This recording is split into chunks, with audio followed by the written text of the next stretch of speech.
C'est à tous des PSG. On va refaire un petit débriefing des 16e de finale de la Coupe de France où Paris affrontait le Racing Club de Strasbourg.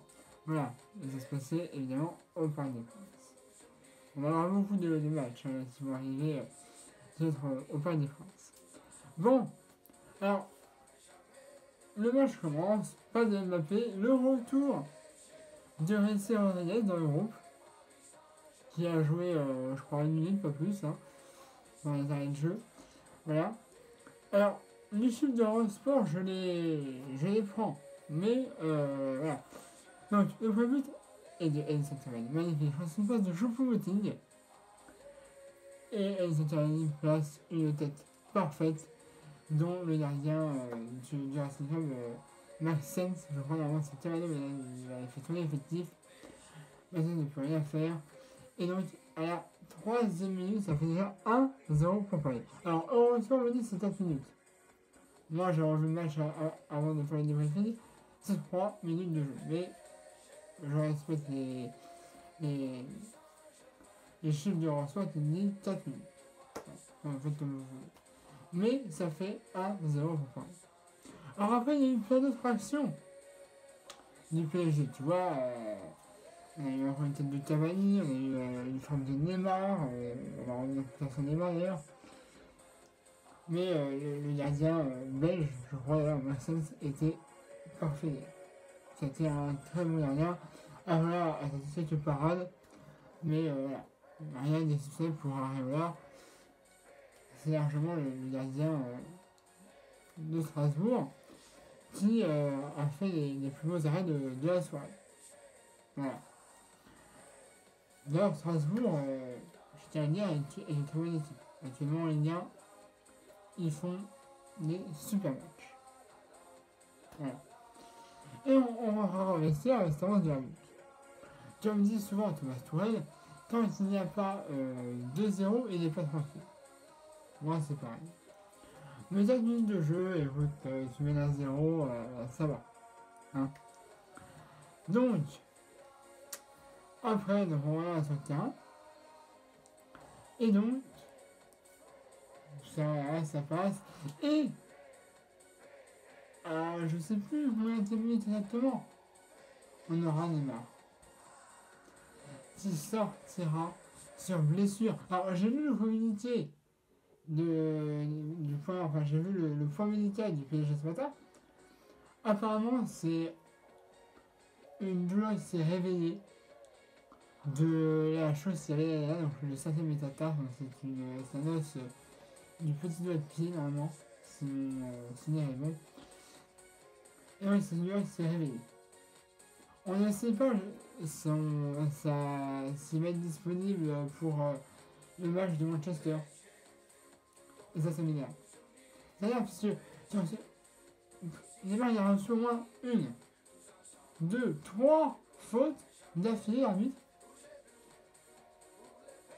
Et regardez. Non, tu fais pas, non, évidemment. C'est pareil, c'est système de finale. C'est pas important. Alors j'ai envie de te dire, non, tu fais pas, vas-y. Tu es l'arbitre, va. Et en plus, Neymar, il a bien réagi après. Après, il lui a fait. Il a humilié Strasbourg. Il les a humiliés. Hop, un petit sombrero, ça c'est fait. Après, pouf, je te fais une tête et je te fais la. Allez, ça c'est fait. Tu es Strasbourg, ils font 3 fautes d'affilée, mon gars. Et l'arbitre se regarde. Non, vas-y, joue, je t'en prie, vas-y, fais des fautes. Tu les va. Ça m'énerve, ça m'énerve. Ça m'énerve. On va revenir après, mais non. Et on aura le dernier but. À 85 minutes de jeu, on aura toute magnifique à la volée. Henri Di Maria qui marquera ses deuxième but panel, ça fait 2-0 et on remportera le match ce soir-là. Voilà. On passe en 8ème. Les orientations n'ont pas encore été faites, mais dès qu'il sera fait, je vous le communiquerai sur ma page Facebook. Voilà. Pour en revenir un petit peu sur Neymar.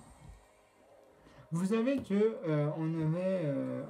Paris aurait dû, j'avais d'ailleurs mis ça sur ma page Facebook, que De Jong, joueur de l'agence, milieu de terrain, devait signer à Paris pour l'été.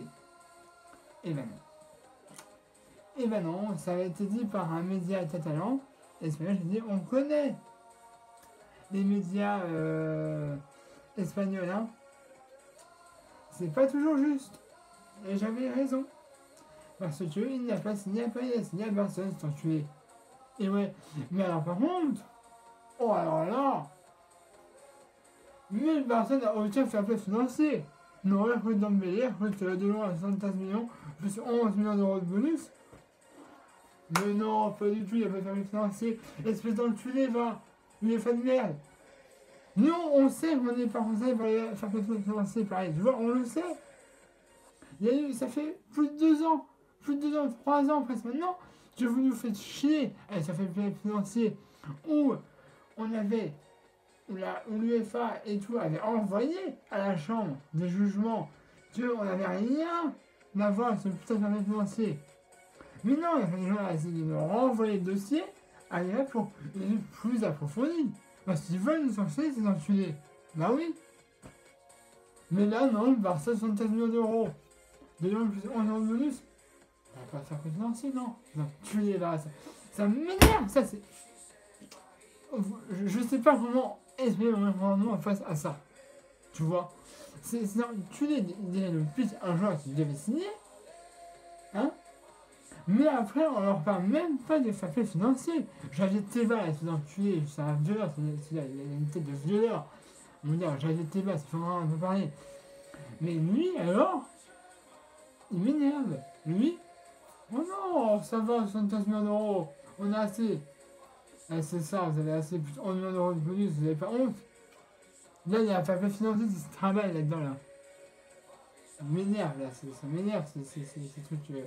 Et ça, j'aime bien la Liga, j'aime bien, il y a des bons matchs, la Vision de Madrid, Barcelone. Des bons matchs, il y a un très bon match entre Séville et Barcelone, c'est gagné 2-0. Voilà. Donc, il y a des bons matchs en Liga, mais vous êtes des enculés. Voilà, je sais pas. Chez vous, le fair play financier n'existe pas. Voilà. Pareil pour Valence, je suis sûr qu'il y a un fair play financier, Valence. On dit Gamero, Torres et Guedes. On me dit pas que c'est pas un petit fair play qui travaille là-dedans. Quand même, fais gaffe, putain. Enfin bref, voilà, c'est ce que j'avais à dire. C'était mon petit coup de gueule du fan des débriefings. Bref, sur ce, laissez-moi abonner à ma chaîne YouTube, les PSG, à la page Facebook comme d'habitude. Je vous dis un pouce bleu si vous avez aimé la vidéo. Puis bah, là, on se retrouvera normalement dimanche pour le débriefing de PSG Stade Rennais. Ce sera à Paris, évidemment. Alors, moi, normalement, je pourrais voir le match. Excusez-moi. Normalement, je pourrais voir le match. Parce que je suis invité à un autre match aussi en parallèle. Normalement, ce match-là se déroule dimanche. Samedi, je veux dire, je suis invité à aller voir ce match-là. Si le match n'est pas reporté, celui que je vais voir, bah, je pourrais voir le match de Paris, parce que ça joue dimanche. Si le match sera annulé, je suis invité à aller à un match. Et donc, du coup, il se déroule pas très loin de chez moi. Donc, du coup, je suis invité à aller voir ce match-là. J'ai répondu que oui, j'irai le voir. Donc, du coup, j'ai reçu la place et tout. Du coup, j'irai voir le match. Si c'est reparti à dimanche, bah voilà, ça sera compliqué de regarder Paris en même temps, mais je suivrai aussi en parallèle avec mon application. Et puis, bah, si c'est pas reparti, bah, ce sera d'autant mieux. Et je pourrai voir le match de Paris dimanche. Voilà. On va sur ce. Voilà, on fera pour le rythme du match, du match du Stade Rennais. On retrouvera Hatem Dafa. Bien. Voilà. Et puis bah voilà, moi je vous dérange pas plus longtemps. Hein. Vous, si tu veux nous dire dans les commentaires, hein. Je prends tout. Voilà. On va s'abonner à ma chaîne YouTube, les PSG, à la page Facebook, dans la description de la vidéo, comme d'habitude. Et puis bah, si vous avez aimé la vidéo. Et puis bah, à très bientôt pour un nouveau débriefing. Cette nouvelle chaîne lundi. Normalement, ça sera le débriefing. Et puis normalement, le match de Paris, c'est le dernier match. Ce sera le dernier match de la 22e, si je ne me trompe pas, journée de Ligue 1. Voilà, allez, salut à tous, Paris Magique.